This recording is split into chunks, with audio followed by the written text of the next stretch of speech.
यात्रा जो है बहुत ही महत्वपूर्ण है।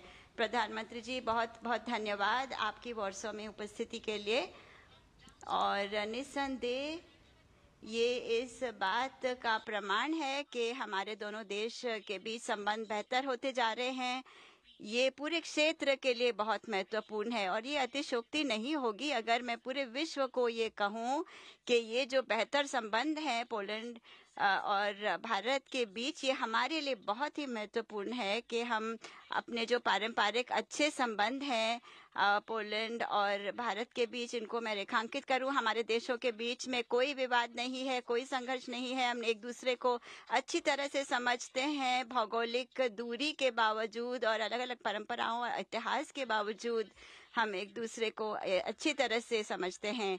और लेकिन इतिहास जो है, जैसे कि प्रधानमंत्री ने रेखांकित किया, इतिहास ने हमारे दोनों देशों को सिखाया कि हम सिद्धांतों का आदर करें, कि हम सीमाओं का आदर करें, क्षेत्रीय अखंडता का आदर करें, संप्रभुता का आदर करें, सभी राज्यों का कानून के शासन का आदर करें। पूरा विश्व जो है भारत की प्रशंसा करता है, क्योंकि भारत एक उसका शासन जो है बहुत ही लोकतांत्रिक है। ये बहुत उस विश्व के उस क्षेत्र में हम ये ज़्यादा नहीं देखते हैं, ये हमें स्थिति नहीं मिलती है।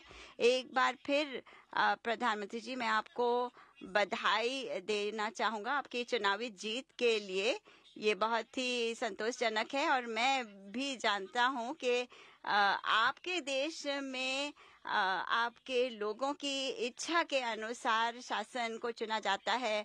और प्रधानमंत्री जी, तो हम भी बहुत संतुष्ट हैं। आज हमने निर्णय लिया कि हम अपने संबंधों को समृद्ध साझेदारी के स्तर पर ले जाएंगे। ये सिर्फ एक परिभाषा नहीं है, सिर्फ ये शब्द नहीं है। इसके पीछे जो है वो हमारा संकल्प है, एक दूसरे के साथ सहयोग करना विभिन्न क्षेत्रों में। हमने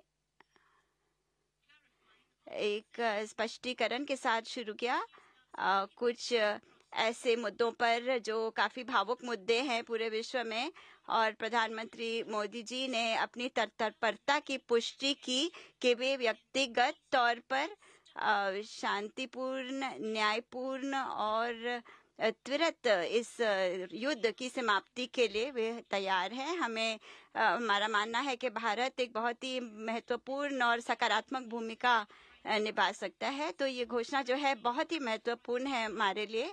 प्रधानमंत्री जी, 10 घंटों में आप यूक्रेन की यात्रा करेंगे। हमें यकीन है कि ये आपकी जो यूक्रेन यात्रा भी बहुत ऐतिहासिक होगी।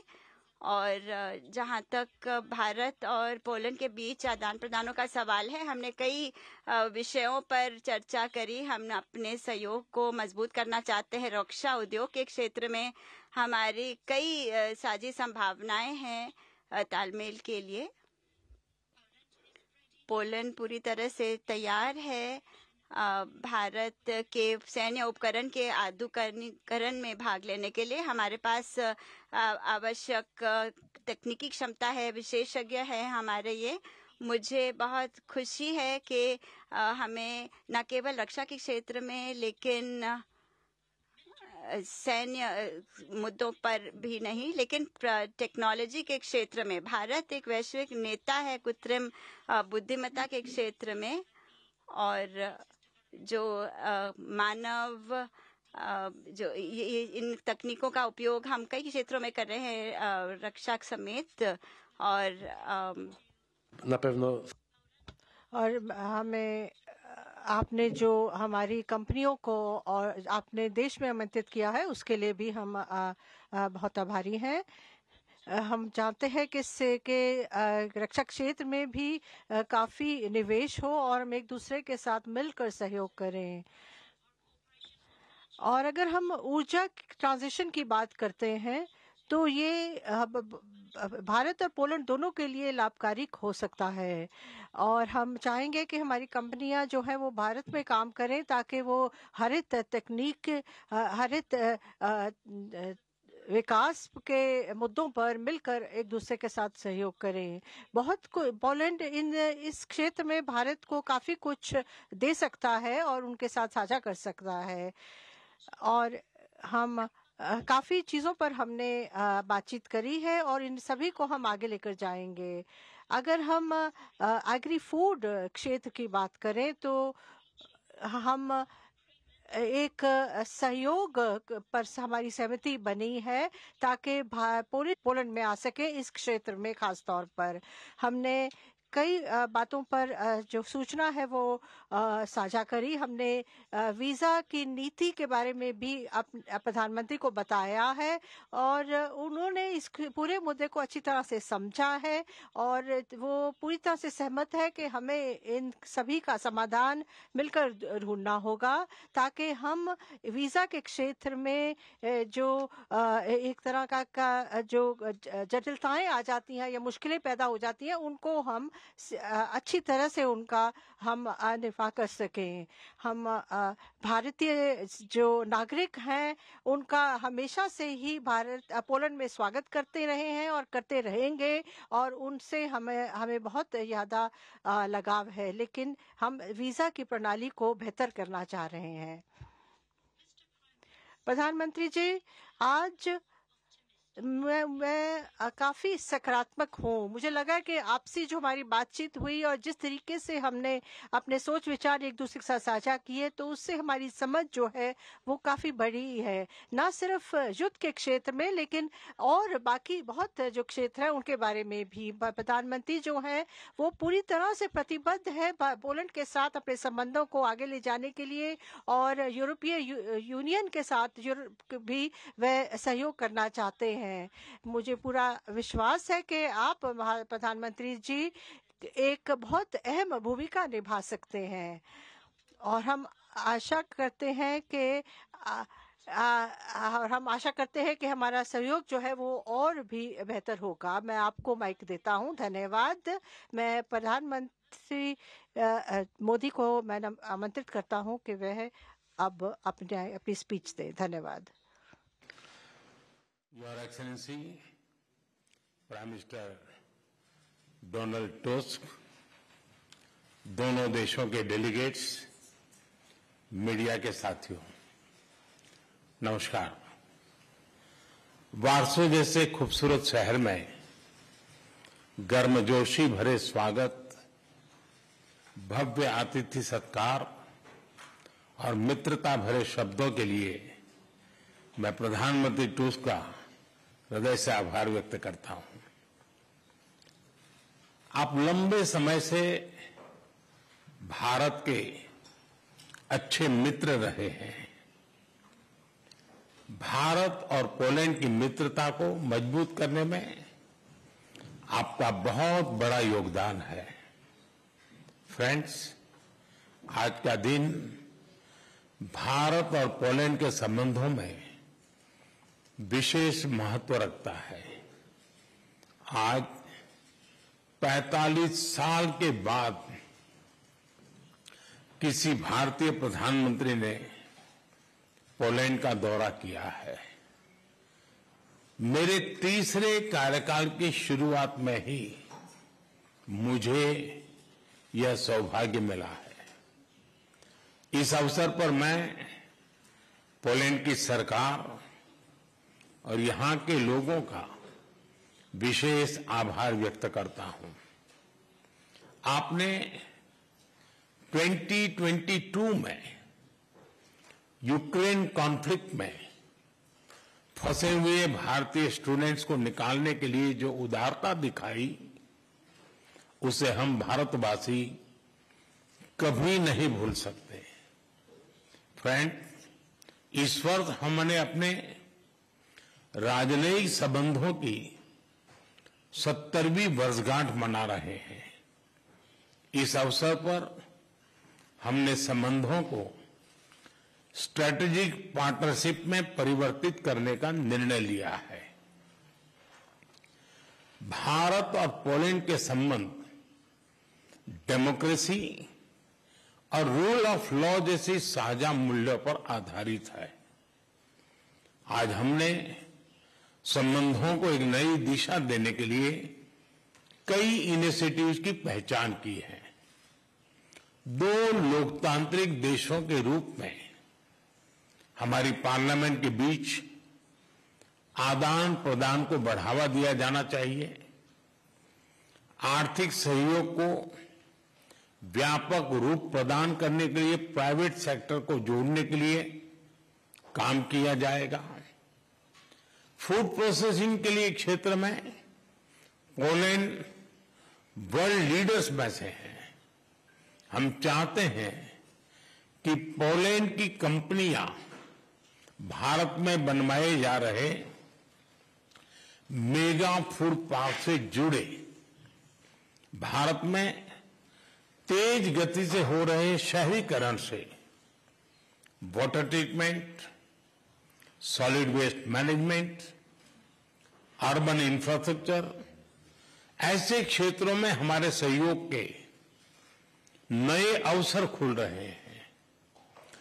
Clean coal technology, green hydrogen, renewable energy, artificial intelligence भी हमारी साझी प्राथमिकता के विषय हैं। हम पोलैंड की कंपनियों को make in India and make for the world से जुड़ने के लिए आमंत्रित करते हैं। फिनटेक, फार्मा, स्पेस ऐसे क्षेत्रों में भारत ने अनेक उपलब्धियां हासिल की है। हमें इन क्षेत्रों में अपना अनुभव पोलैंड के साथ साझा करने में खुशी होगी। रक्षा के क्षेत्र में करीबी सहयोग हमारे गहरे आपसी विश्वास का प्रतीक है। इस क्षेत्र में आपसी सहयोग को सुदृढ़ बनाया जाएगा। इनोवेशन और टैलेंट हमारे दोनों देशों की युवा शक्ति की पहचान है। स्किल्ड वर्कफोर्स की भलाई के लिए, स्किल्ड वर्कर्स की भलाई के लिए और मोबिलिटी को बढ़ावा देने के लिए दोनों पक्षों के बीच सोशल सिक्योरिटी एग्रीमेंट पर सहमति बनी है। फ्रेंड्स, भारत और पोलैंड अंतर्राष्ट्रीय मंच पर भी करीबी तालमेल के साथ आगे बढ़ रहे हैं। हम दोनों सहमत हैं कि वैश्विक चुनौतियों का सामना करने के लिए संयुक्त राष्ट्र संघ तथा अंतर्राष्ट्रीय संस्थानों में रिफॉर्म वर्तमान समय की मांग है। आतंकवाद हमारे लिए एक बड़ी चुनौती है। मानवता में विश्वास रखने वाले भारत और पोलैंड जैसे देश ऐसे और अधिक सहयोग आवश्यक है। उसी तरह क्लाइमेट चेंज हमारे लिए साझा प्राथमिकता का विषय है। हम दोनों अपनी क्षमताओं को जोड़कर ग्रीन फ्यूचर के लिए काम करेंगे। जनवरी 2025 में पोलैंड यूरोपियन यूनियन की अध्यक्षता संभालेगा। मुझे विश्वास है कि आपके सहयोग से भारत और ईयू के संबंधों को बल मिलेगा। फ्रेंड, यूक्रेन और पश्चिम एशिया में चल रहे संघर्ष हम सभी के लिए गहरी चिंता का विषय है। भारत का यह दृढ़ विश्वास है कि किसी भी समस्या का समाधान रणभूमि में नहीं हो सकता। किसी भी संकट में मासूम लोगों की जान की हानि पूरी मानवता के लिए सबसे बड़ी चुनौती बन गई है। हम शांति और स्थिरता की जल्द से जल्द बहाली के लिए डायलॉग और डिप्लोमेसी का समर्थन करते हैं। इसके लिए भारत अपने मित्र देशों के साथ मिलकर हर संभव सहयोग देने के लिए तैयार है। फ्रेंड्स, पोलैंड में इंडोलॉजी और संस्कृत का बहुत पुराना और समृद्ध ट्रेडिशन रहा है। भारतीय सभ्यता और भाषाओं में गहरी रुचि से हमारे संबंधों की मजबूत नींव रखी गई है। हमारे गहरे पीपल टू पीपल टाइज का एक प्रत्यक्ष और जीवंत उदाहरण कल मैंने देखा। इंडियन पोल्स के दोबरे महाराजा और कोल्हापुर के महाराज की याद में बनाए गए मॉन्यूमेंट्स पर मुझे श्रद्धांजलि देने का सौभाग्य मिला। मुझे खुशी है कि आज भी पोलैंड के लोग उनके परोपकार और उदारता का सम्मान करते हैं। उनकी स्मृति को अमर करने के लिए हम भारत और पोलैंड के बीच Jam Sahib of Nawanagar youth exchange programme शुरू करने जा रहे हैं। हर वर्ष पोलैंड के 20 युवाओं को भारत यात्रा पर लेकर जाया जाएगा। फ्रेंड्स, मैं एक बार फिर प्रधानमंत्री टुस्क और उनकी मित्रता के लिए हृदय से आभार प्रकट करता हूं और हमारे संबंधों को नए स्तर पर ले जाने के लिए अपनी प्रतिबद्धता दोहराता हूं। बहुत बहुत धन्यवाद।